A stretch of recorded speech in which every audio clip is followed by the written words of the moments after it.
Today in Cosy Art Club, we're going to be making some crazy, uncontrollable creatures. No, it's not me I'm talking about, it's these guys, so stick around if you want to see how I make them.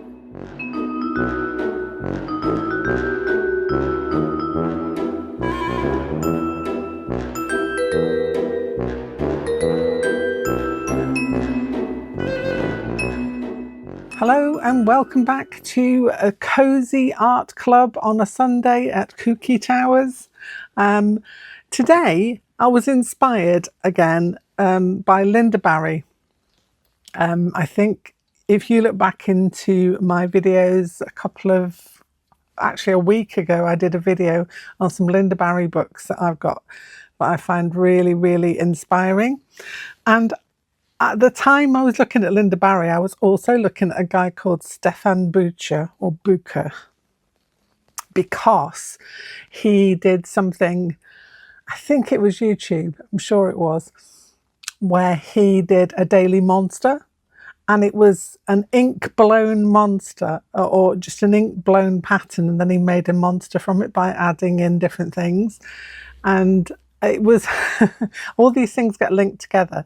So I was reading the 100 Demons by Linda Barry, and I thought, I remember those monsters I used to make. I was thinking of using like ink blots and things. I think I know how I used to enjoy doing those, and watching Stefan create his as well. The videos are still up on YouTube. I'll try and link to his channel down below so you can have a look. He's a master at this. He's done it so many times. I think he has a Skillshare class on this as well. If it's still going, I'm not sure. I've not checked recently, but I do remember being very inspired. So let me just show you some of the things that I did back in the day when I was inspired by Stefan Buchner, or Buchner. I think it's Buchner. These are some of my ATCs. Let me see if I can open it the correct page. These are some of my ATCs that I made back in the day. This is like 2008, probably. Yeah, getting on a bit. And these are my monsters that I made using a similar technique. I didn't have anything to blow my ink around. Because Stefan puts a blob of ink on his paper and then he blows it around with, you know, one of those spray things that you clean out keyboards. It's like a little spray tube and it cleans all the dust out of your keyboard. It's got some like compressed air in it, and that gets all the dust out. Well, he uses that to create his monsters, or to create the first part of his monsters, and then he works into them basically. And I was kind of inspired, so let me get one of my favorites out. It's quite a few of these. I did trade some of these as well at the time, but this guy here, look at him. There's quite a few of them in there, but I'm just showing you the ones that I have made previously. And obviously I've just had a go at this guy as well, and I did this one on a Bristol paper. There's like a what do you call it, a tile, a big tile, and it's okay for the ink, but if you want to add any other things into it afterwards, and I wanted to add some kind of marker work or watercolor into the background, then it's not as great for that. So what I've thought of now is I'm going to use a smooth watercolor paper. So I have got, let me move this out of the way. I've got this Daily Rowney Aquafine Smooth. It's not over expensive as a watercolor paper because I think it's a cellulose based one, so it's not like a cotton thing that's going to be really, really expensive. You get a jumbo pack like this. I've got 50 sheets in here, or I did have. I've not got as many now.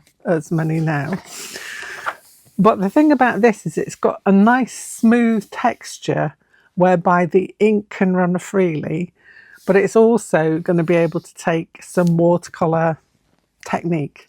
So I'm going to cut this up into 4 pieces. I'll be back in a minute. Here are my 4 pieces. I've cut them down to A6 size. So that's an A4 sheet, obviously cut into ones and then again. So I've got these sizes for my monsters. So they're going to be, obviously it's not square, but it's probably about the same size. And I'll probably use a little less ink on these ones to do the job. So you're going to need to put something down underneath to protect your work surface because ink may fly. Hopefully not too much, but I'll show you some of the tools that I'm using. So first of all, I've got this Indian ink. This is a Jackson's Indian ink, really quite inexpensive for an Indian ink, and you get a whole lot of it in a bottle.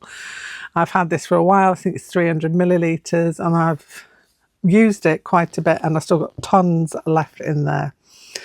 Instead of the compressed air, I have got some of these blowers. This one is an alcohol ink blower. It's a Ranger one, and this was a really cheapy another one that also is used for getting dust out of computer screens, less successfully than the compressed air, should I say. So I've got those. I've also got this silicone straw. I mean, an ordinary straw would work just as well, but I like the silicone ones because I can wash them, etc., etc.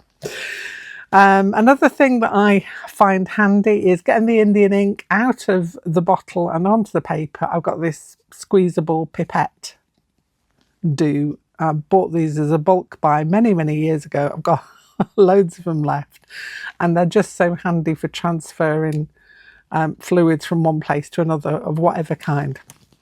So, shall we have a go at making our first one? The beauty of this, and it's kind of an exercise in letting go, and obviously letting go of any expectations, because you do not know what you're going to get. You do not know. You can try and control it slightly, but you never know what you're going to end up with.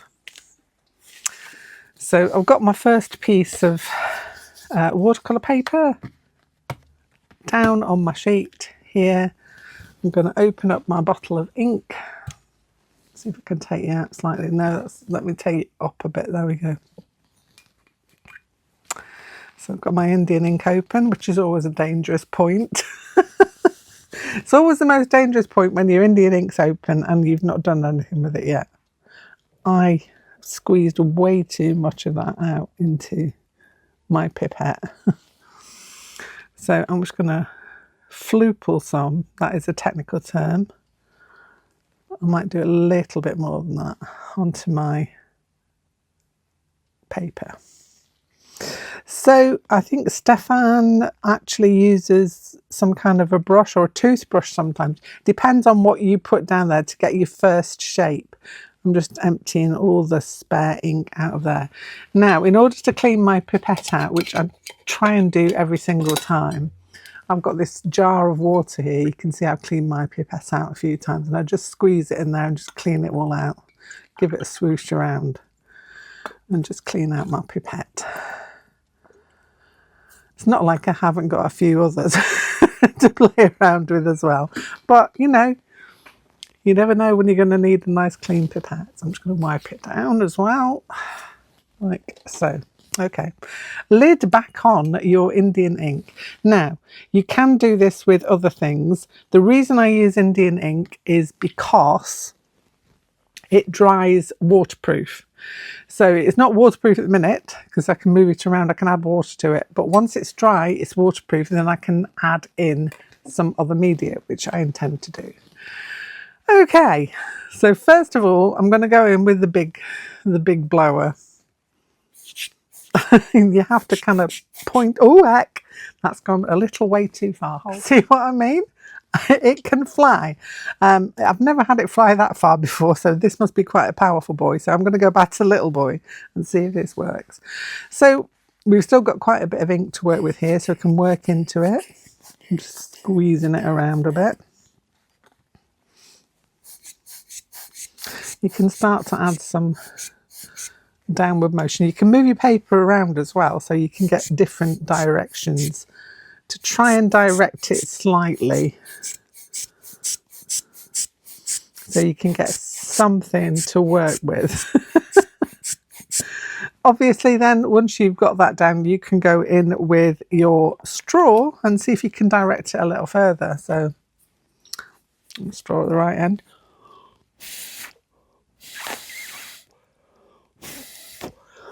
I've got some kind of centipede or millipede going on here. I love all this spray that went out that side. It just went everywhere, didn't it? It just went all over my desk. So, okay, it's all wiped up now. Trying to do something with this bit at the bottom here. It's got lots of legs.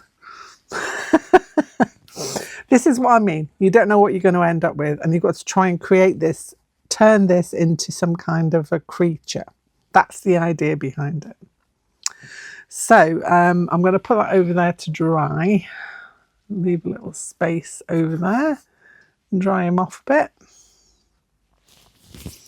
Let's have a go. Another one. Now, I managed not to get any ink on this. I should have moved my spare papers out of the way. That would have been a sensible idea, wouldn't it? I'm not going to cry over spilt milk. It's all good. Or spilt ink even, should I say. So, let's get some more ink out and see what other dangers we can do. Get some more onto my page. You see, on some of them I've seen him swoosh it around a little bit. I think I've got way too much there. Let's see if I can suck a bit up. Put it back in the bottle. I've got some bubbles going on. That'll do. That'll do. Right. Lid back on the Indian ink. That's one danger out of the way. Clean up my pipette. Giving it a swoosh around in this rather inky water now.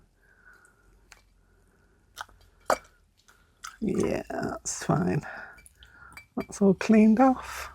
Okay, we're going in again.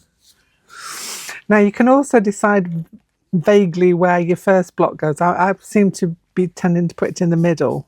Just wiping those bits up. Oh look, I've given myself a little background. I'm not going to worry. I'm not going to worry. We're just going to go with it. You see it all here.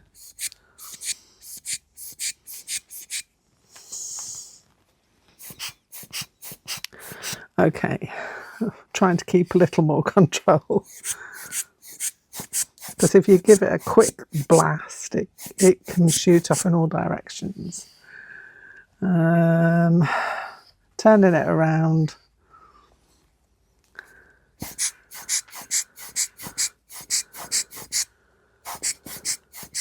Oh, that's interesting.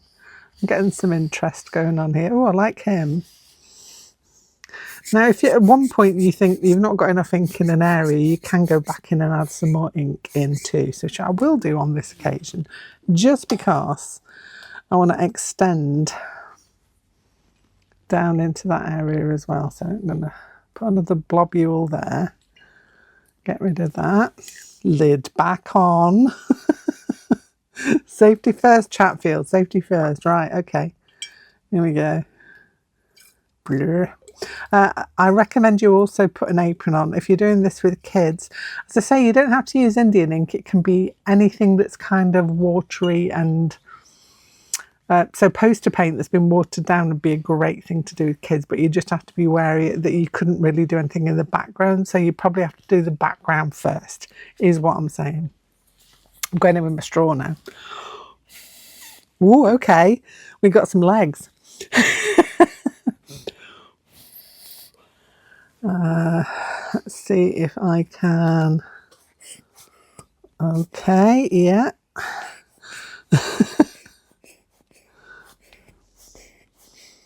Right, I think this is looking good.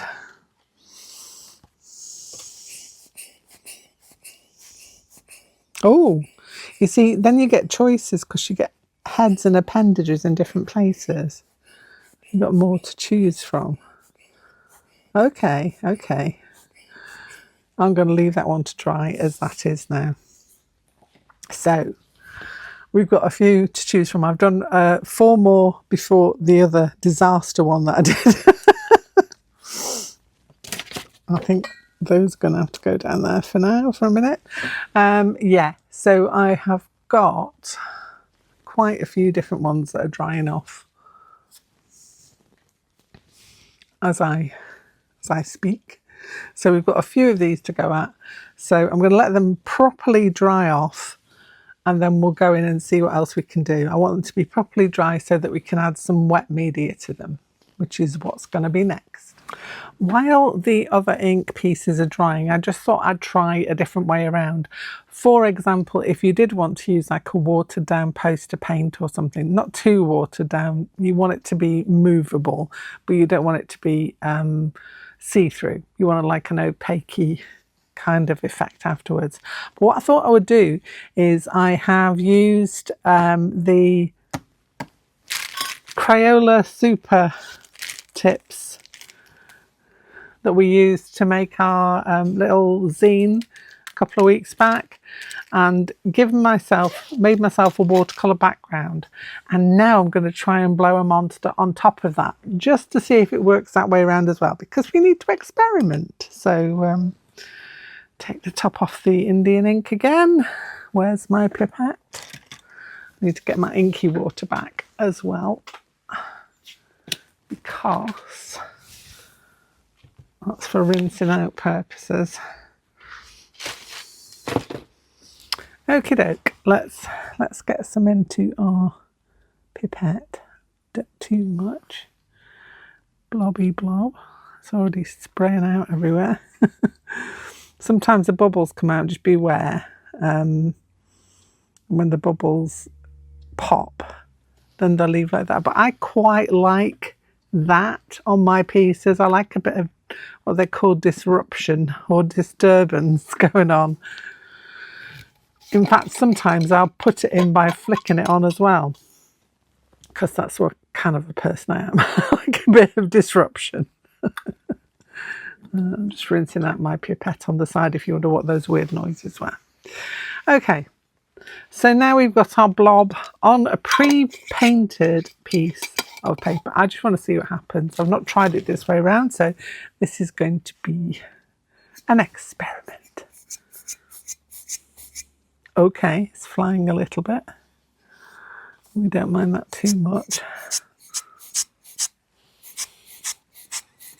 It's still moving okay. My worry was that the watercolour or the markers might impede it before you actually got it on. Also, I'm thinking now as well, you could do this with acrylic ink too, as it's going on beforehand. That would work. I want to give it a blast, but I know from experience that once I start to go haywire, so does the ink. Oh, it's all working fine. I kind of want to get some up at that end. Yeah, that's what we need. Work into those areas where the ink is. I've got some all over my fingers as well. Had to happen, didn't it? I had to get messy.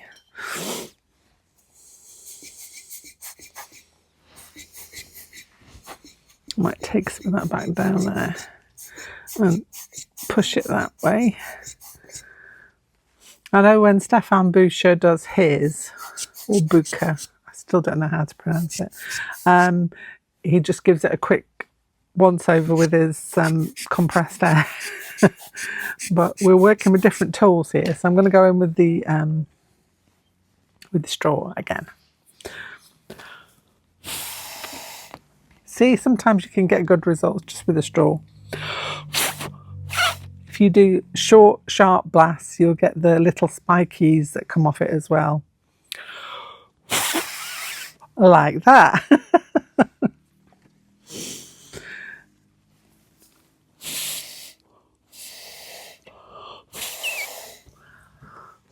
Okay, he's looking promising. Oh yeah, now we've got some spiky antennae coming up. Yes. Now you're coming together, boy. Now you're coming together. Yes. So I'm going to leave that at that, but that's just to prove that if you do a background first, that also works as well. So you can do your background in whichever way. That makes it an easier thing for you to do. Then you can just get your background down and then put your ink on top afterwards.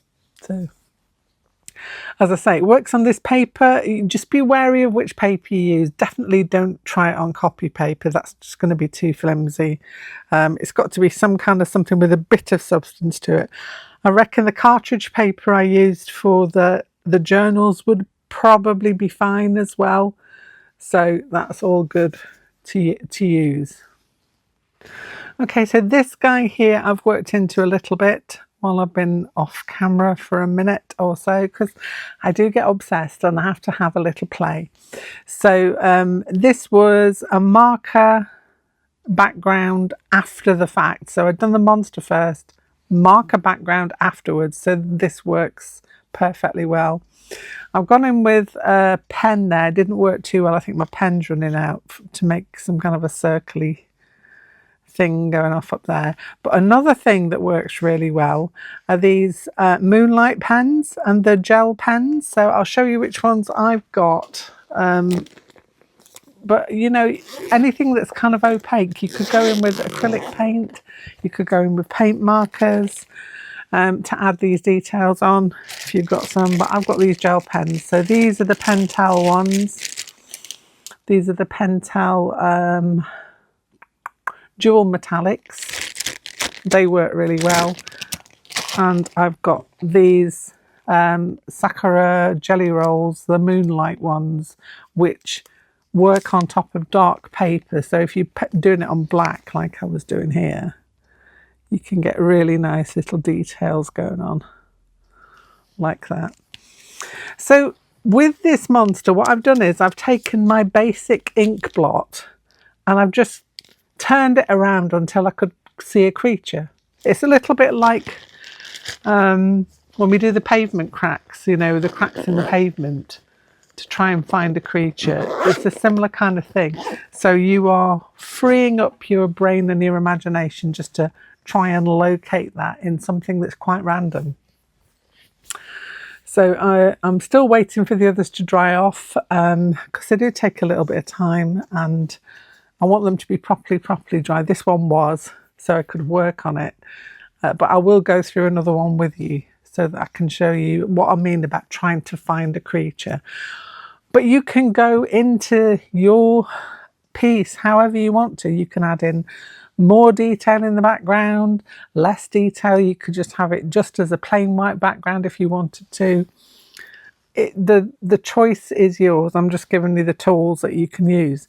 Another thing that's good for backgrounds is the Inktense pencils. That's also great for putting in and then just adding water to, because your Indian ink is waterproof, then it doesn't matter what else you put over it, it won't move. It won't move again once it's dry. That's not something that would work with a poster paint, but you could do that previously to putting your monster on like I've just showed you. It does work. So there are always ways around things with whatever materials you've got. So this one's fairly dry. I'm not going to put a background on this. I'm just going to show you how I kind of just turn it around and see what I can see. So this way, I can definitely see a couple of eyes there and a mouth area there and lots of weird legs coming off. Now, you can lose some of these by using another marker pen to colour in some of it to give it more of a body. So let me show you what I mean. I'm just going to grab a pen. So, for example, if I didn't want all these bits coming off here, I could just come in with this pen here. Or I could come in with a brush and some more Indian ink if I wanted to. And I'm just going to round off the body a bit. So don't despair if you kind of say, I've got lots and lots of appendages coming off. I think you can fill some of these in. And then you can also add in details, like if you want some fingers, some sinewy fingers coming off, you can do that as well. We've got some legs, so I'm going to take that and just make it into another leg. And then this back bit, I can kind of see it as spines. It's either a spine or it could be a wing, however you want it to be. And then, because I like teeth, I'm going to give him some teeth. Just drawing those in.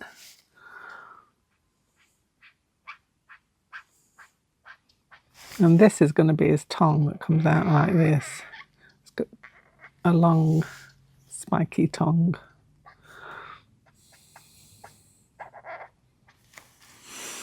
So we've got that going on. I'm going to fill in this bit down here as well. It doesn't serve me any purposes, really.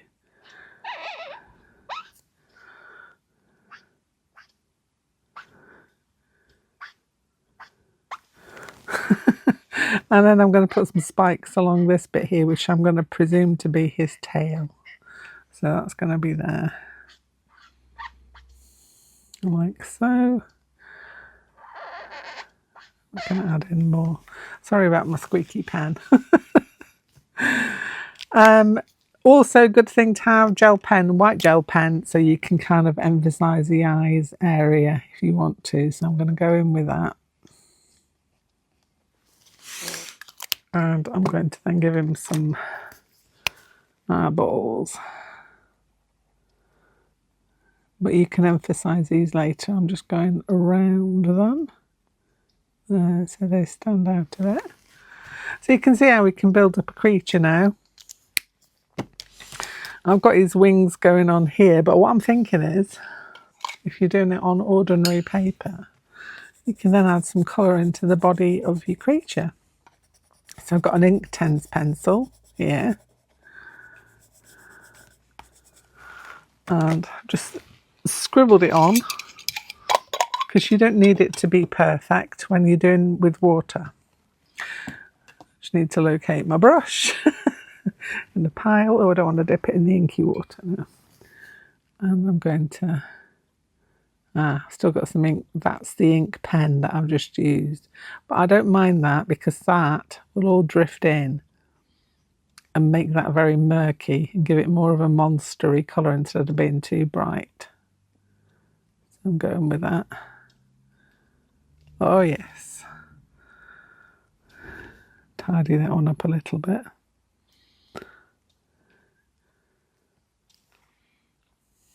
I think the pen I was using is not specifically a waterproof pen, but that has its own little benefits too. So there are ways and means for all of this, ways and means. So we've got some kind of a creature going on here. And if I let that dry, then now I can always add into the background if I want to, or just leave him on the white if I wanted to as well. So while we're waiting, that's another thing we can do. Let's grab another one. This is not quite dry, but I can see already that that's going to be my monster's mouth. That's going to be his body. And he's got all kinds of weird arms coming off at the side here that I could make into wings. So I could give them little wings and put some eyeballs on and everything. And that would be a perfect monster. So I'm hoping that you can see some potential in this and you want to have it a go yourself. It really does take away the fear of trying to make something. How am I going to make the shape? How is it going to go? You don't need to think about any of that when you do this technique, because it's so random. And then you're looking for things, you're looking for patterns, you're looking for areas that could be parts of a body after the fact. Anyway, I'm going to be still playing with my monsters for a while, and I will post them up on Instagram and also in the Facebook group. So if you're not in the Facebook group, get yourself over there and join, because you'll be able to join in with everybody else's fun as well at the same time. And don't forget to like and subscribe to the channel, because that really helps the channel. It doesn't cost you a penny, but it does help me, and it helps the algorithm to see that this is worth watching. Anyway, that's enough from me for now. I'll be back here very soon with some more monsters. Bye for now.